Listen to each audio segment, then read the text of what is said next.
UTL solar, solar लावणार आणि सबसिडीही मिळवून देणार। सायंकाळी 7 वाजता पंतप्रधान मोदी भाजप मुख्यालयात जाणार। भाजप मुख्यालयातून पंतप्रधान मोदी संबोधित करणार। निवडणूक आयोगाच्या वेबसाईटवरील आकडे संभ्रम निर्माण करणारे। काँग्रेसची निवडणूक आयोगाकडे लेखी तक्रार, तर कोणत्याही मतदान केंद्रावरून तक्रार आली नाही, आयोगाचं स्पष्टीकरण।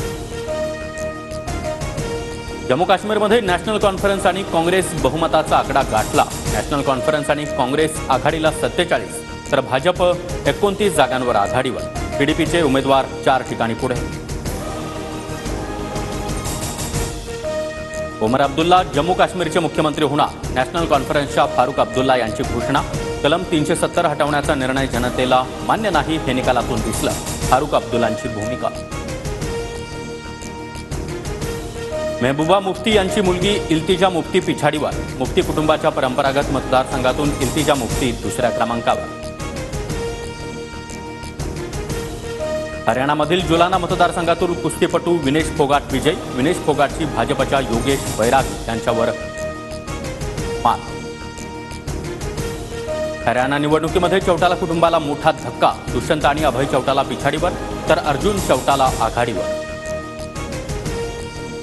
हरियाणामध्ये भाजपचे मुख्यमंत्री नायब सिंग सैनी आघाडीवर। हरियाणातील भाजपच्या यशाबद्दल JP नड्डा यांच्याकडून नायब सिंग सैनी यांचं अभिनंदन।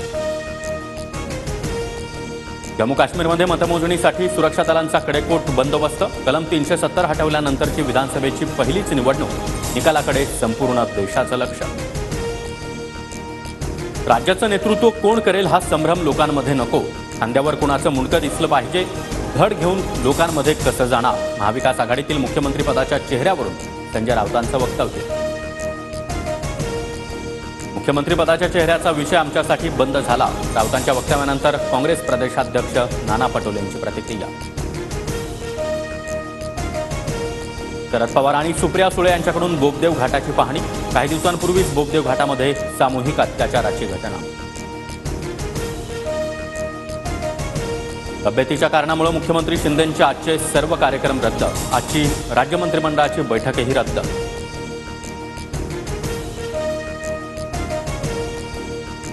आता मुख्यमंत्री एकनाथ शिंदे यांचं कॉमन मॅन कॅम्पेन। पुणे आणि संभाजीनगरमध्ये मुख्यमंत्री शिंदे यांच्या समर्थकांची बॅनरबाजी। दिवस रात्र काम करणारा मुख्यमंत्री असा बॅनरवर उल्लेख। शरद पवार अजित पवारांना सलग 2 दिवस धक्का देण्याची शक्यता। 14 तारखेला रामराजे नाईक निंबाळकरांचा, तर 15 तारखेला रमेश थोरात यांचा पवारांच्या राष्ट्रवादीत प्रवेश, सूत्रांची माहिती। शरद पवार यांच्याकडून रामराजे निंबाळकरांच्या पक्षप्रवेशाचे संकेत, तर रामराजेंसोबत आज चर्चा करणार, उपमुख्यमंत्री अजित पवार यांची माहिती। करमाळ्याचे आमदार संजय मामा शिंदे अपक्ष निवडणूक लढवणार। संजय मामा शिंदे अजित पवारांचे समर्थक आमदार। शरद पवारांच्या राष्ट्रवादीमध्ये आणखी एक मोठा नेता प्रवेश करण्याची शक्यता। सुप्रिया सुळेंच्या गाडीमध्ये चेहरा झाकून जाणारा तो नेता कोण, राजकीय वर्तुळात चर्चा। उद्या महायुतीची संयुक्त पत्रकार परिषद। चंद्रशेखर बावनकुळे, सुनील तटकरे आणि शंभूराज देसाई उद्या पत्रकार परिषद घेणार। विधानसभा निवडणुकांमुळे सर्व सहकारी संस्थांच्या निवडणुका 31 डिसेंबरपर्यंत स्थगित। कोर्टाचे आदेश असलेल्या सहकारी संस्थांच्या निवडणुका मात्र होणार। सहकार विभागाकडून आदेश जारी। UTL सोलार, सोलार लावणार आणि सबसिडीही मिळवून देणार।